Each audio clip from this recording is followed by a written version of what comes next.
처음부터 히치하이킹을 계속 시작한 건 아니고요. 본격적으로 히치하이킹을 하기 시작된 것은 바야흐로 2017년도 바야흐로 2017년도 예감인데 이거? 네, 7월부터 이렇게 시작을 하기 시작했습니다. 시작 국가는 어디였나요? 그때가 캐나다였어요. 처음에 무섭지 않으셨어요?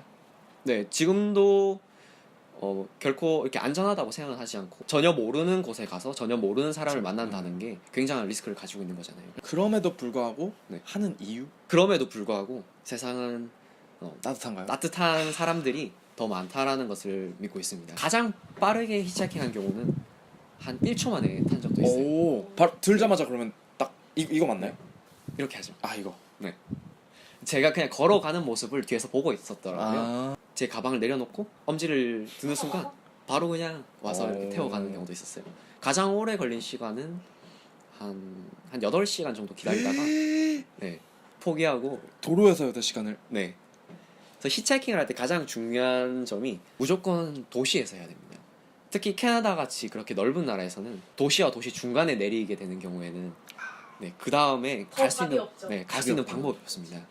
최소한 다시 걸어서 도시로 들어갈 수 있는 곳으로 가야 됩니다. 사실 그 그레이트 히치하이커라는 별명은 단순히 저를 위한 별명이에요.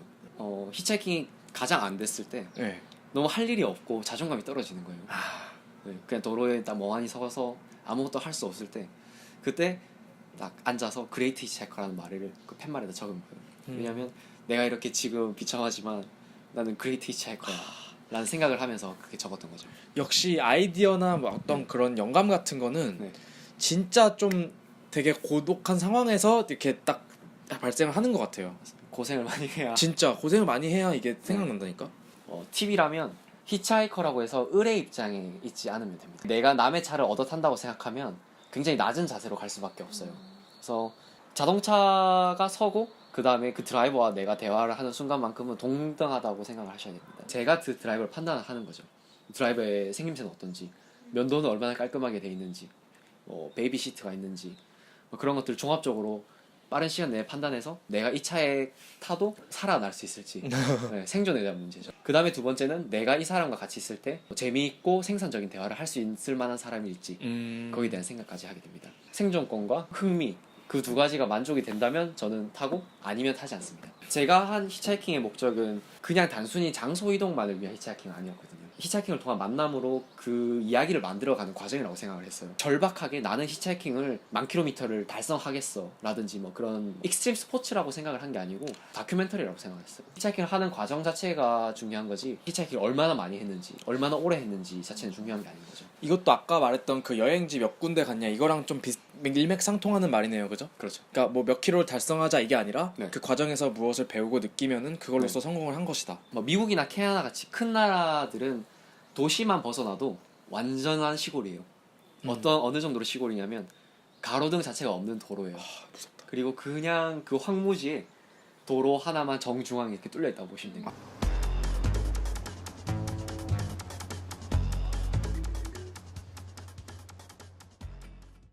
10시간 정도를 운전을 해도 똑같은 광경을 계속 보게 되는 거예요. 그 중앙에서 히치하이킹을 하게 된다면 굉장히 위험한 상황이 많이 발생할 수 있죠. 그렇겠다.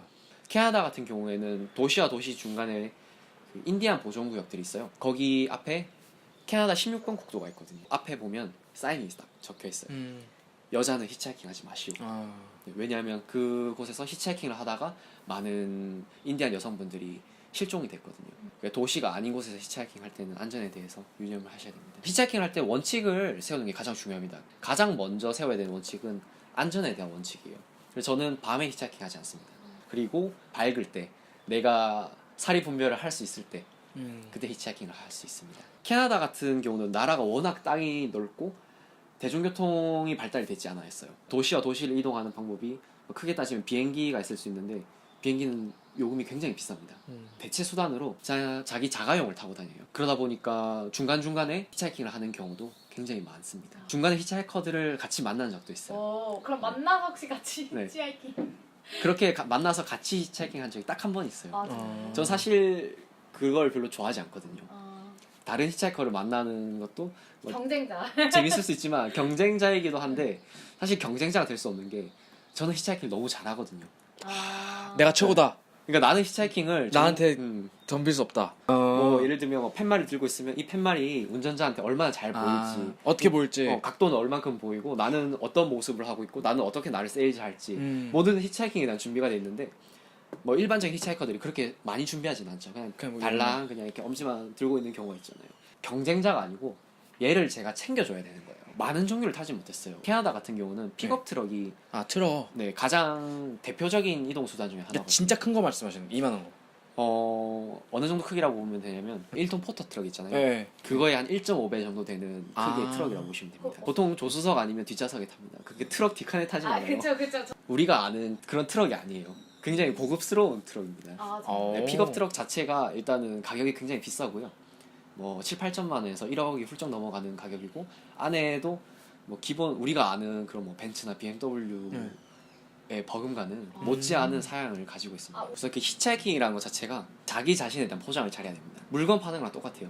내가 서 있을 때 그 사람이 우선 저를 3초 이상 바라볼 수 있는 시간을 벌어야 됩니다. 그래서 옷을 깔끔하게 입어야 됩니다. 옷을 깔끔하게 입고 내가 어디로 가는지 무엇을 하는지 나의 행위에 대한 목적성을 분명하게 보여줄 수 있는 피켓을 들어야 됩니다. 그것들이 운전자들한테 얼마나 잘 보일 수 있는가 자기가 먼저 점검을 해야 됩니다. 저의 닉네임을 먼저 이렇게 들고 있습니다. 제 그레이트 닉네임, 히치하이커? 그레이트 히치하이커를 네, 방향을 표시하는 팻말을 또 하나 가지고 있습니다. 예를 들면 동쪽이라든지 서쪽이라든지 그리고 마지막으로 도시 이름, 내가 가는 목적지. 그러면 이제 운전자는 얘가 이 도시를 가고 이 방향으로 가고 이 사람은 이런 친구구나 라는 것을 알 수 있죠. 그러면 이제 제가 토론토 그 네. 하이웨이로 진입하는 네. 곳을 지나고 있는 네. 운전자인데 네. 이제 민식 씨의 그 팻말을 보고 네. 섰어요. 네. 그럼 이제 한번 상황 부탁드릴게요. 알겠습니다. 저 팻말 보고 멈췄는데 네. 어디 가세요? 저는 민식이고 그레이트 히치하이커입니다. 저는 한국에서 온 여행자입니다. 한국 그거 네. 나이는 어떻게 되시나요? 나이를 물어보진 않고요. 저는 지금 여행자고요. 네. 지금 토론토로 가는 길이에요. 토론토. 저도 네. 마침 그쪽으로 가가지고 이제 같이 이렇게 동승하실 생각이 있으신 거죠? 보통 이렇게 드라이버가 이렇게 호의적으로 나오진 않습니다. 너무 호의가. 네. 드라이버도 저가 굉장히 궁금할 거예요. 왜냐면 얘가 또 나를 해칠 수 있는지 없는지에 대한 안전에 대한 판단을 같이 하는 거잖아요. 그냥 의심하는 듯한 질문을 많이 하는 경우가 많아요. 너 혹시 무기를 가지고 있어? 직접적으로? 네. 너 약하니? 똑같죠. 저도 그 드라이버가 무섭지만 그 드라이버도 저가 무서운 거예요. 그래서 서로가 탐색을 하는 과정인 거죠. 오케이. 다시 다시 한번 보죠. 안녕. 소개 좀. 나는 한국에서 온 그레이트 히치하이커야. 한국. 음. 혹시 북한 사람이니?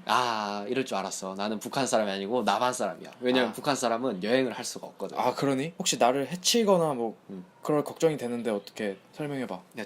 나는 우선 무기 같은 게 없고 나는 너를 해치고 싶지 않아. 왜냐면 너는 나를 그 목적지로 데려갈 줄 사람이거든. 그럼 무기가 없으면은 너 혹시 뭐 지금 술 취해 있거나 뭐 마약을 한다던가 그런 거진 않니? 전혀 그렇지 않아. 너가 나를 보다시피 굉장히 깔끔하게 생겼잖아. 그거는 그렇다요. 깔끔해. 옷도 깔끔하고. 그럼 한번 그 주머니 이렇게 보여줄 수 있어? 그 정도로 이렇게 주머니를 보여줄 정도로 그렇게 많이 보여주진 않고요. 아니야? 알았어. 네. 그러면은 나도 어차피 동쪽으로 가니까 한번 여기 타면서 나랑 좀 얘기 좀 해보자. 오케이? 오케이. 이런 식으로. 괜찮았어? 이것보다는 조금 더 이제 제가 더 질문을 더 많이 하는 편이죠. 너는 만약에 그쪽으로 간다면 덤처럼 나를 태워가 줄래? 하지만 그 덤이 너무 재밌을 거야. 그러니까 그 사람 입장에서는 나를 태워가도 되고 안 태워가도 되는 건데 만약에 나를 태워간다면 그 자신의 하루가 재밌어질 수 있다는 것을 어필하는 거죠. 그러면 실제로 탔을 때 대화를 많이 하시겠네요? 그렇죠. 드라이버와 조수석에 있는 사람은 같은 곳을 바라보고 있습니다. 그러니까 전방을 바라보고 있는 거죠. 운전자는 두 손을 핸들에 가지고 있죠. 핸들에 놓고 있으니까 우리가 할 수 있는 어떤 행위는 말밖에 없어요. 제가 생각했을 때 히치하이커의 의무는 운전자를 말로써 즐겁게 해주는 거죠. 이런 거 좋다. 네. 운전할 때 사실은 조수석에 누가 타가지고 같이 얘기해주면 좋잖아요. 말동무해주면. 네. 그런 역할을 이제 히치하이커가 해주는 거군요. 그렇죠. 제가 인터뷰어가 되는 경우가 많아요. 질문을 하다 보면 운전자의 그런 히스토리를 계속 캐묻게 되는 거죠. 너는 도대체 어떤 삶을 살아왔길래 지금 이 차를 타고 있고 지금 이 옷을 입고 있고 지금 이 방향으로 가고 있는지. 운전자도 자신의 삶에 대해서 생각할 수 있는 기회가 생기는 거예요. 뜬금없이 이 고속도로에서 운전자 중에 저랑 대화를 하다가 운 경우도 있어요. 자신의 이제 과거에 대한 일들을 얘기를 하다 보면 그런 아픈 부분도 있으니까, 그리고 그런 것들을 평소에 이제 생각을 하지 않으려고 하거나 정말 잊어버렸을 수도 있던 것들을 그렇게 꺼낼 수도 있는 거고, 자신에 대한 속마음을 다시 한 번 더 들어볼 수 있는 기회를 만드는 거죠. 세계여행 한번 다녀오셨는데 네. 향후 계획을 좀 말씀해 주시겠어요? 다음 계획은 한 번 더 여행을 갈 생각입니다. 제가 26인데요. 한 30 정도까지는 계속해서 이렇게 여행을 통해서 나를 조금 더 생각하는 시간을 더 많이 갖지 않을까 싶습니다. 물론 이렇게 지금 사는 거에 대해서 부모님은 많이 걱정을 하시죠. 저도 저에 대한 물음이 생길 때가 있어요. 밥은 벌어먹고 살 수 있을까? 올해 2월에 제 동기들 졸업식이 있었어요. 졸업식에 참석을 못했습니다. 사실 안 한 거죠. 나는 나의 삶을 살겠다 하고 학교를 나와서 이렇게 사는 거에 대해서 충분히 만족을 하고 있었는데도 동기들이 졸업을 하고 취업을 하고 멋진 신입사원이 된다는 것을 보는 게 기분이 오묘하더라고요. 그래서 졸업식에 갈 수가 없었어요. 그래도 저는 지금처럼 이렇게 한번 계속 쭉 살아볼 생각입니다. Keep going. 네, keep going입니다. 세계여행을 꿈꾸는 사람들이 요즘 많은데 해주고 싶은 말. 우선 세계 여행이라고 해서 정말로 세계를 다 돌아다니는 여행이 아닌 거잖아요. 자기가 원하는 나라에 가서 원하는 경험들을 하고 오는 거라서 단어 자체에 대해서 너무 거창한 의미를 안 가졌으면 좋겠어요. 음식으로 다시 예를 들어본다면 뭐 스테이크를 굽는다고 생각을 하면 내가 좋아하는 스테이크는 얼만큼의 굽기를 가졌는지, 어떤 부위를 좋아하는지, 뭐 그런 부분에 대해서 이제 알아가는 과정인 거죠. 여행을 하면서 나는 어떤 지역을 좋아하고 그 지역에서 어떤 사람들을 만나서 어떤 경험을 하는지 하는 것을 좋아하는지, 세계를 여행하면서 그런 지역들에 대한 감각의 기억을 조금씩 심어가는 과정, 그것이 세계 여행이 아닌가 싶습니다. 가장 큰 조언이라고 하면 하지 말라는 거 하지 말고 자신의 안전에 대해서 항상 걱정을 하는 그런 안전한 여행이 됐으면 좋겠습니다. 여행 잘 다녀오시고 네. 1년 뒤에 또 기회가 있으면은 다시 한번 이렇게 모셔서 두 번째 여행은 어땠나 이렇게 한번 얘기해보는 시간 갖도록 하겠습니다. 그때는 개런티를 좀 올려 받겠습니다. 오늘 너무 감사드리고요. 네, 여행 화이팅! 화이팅!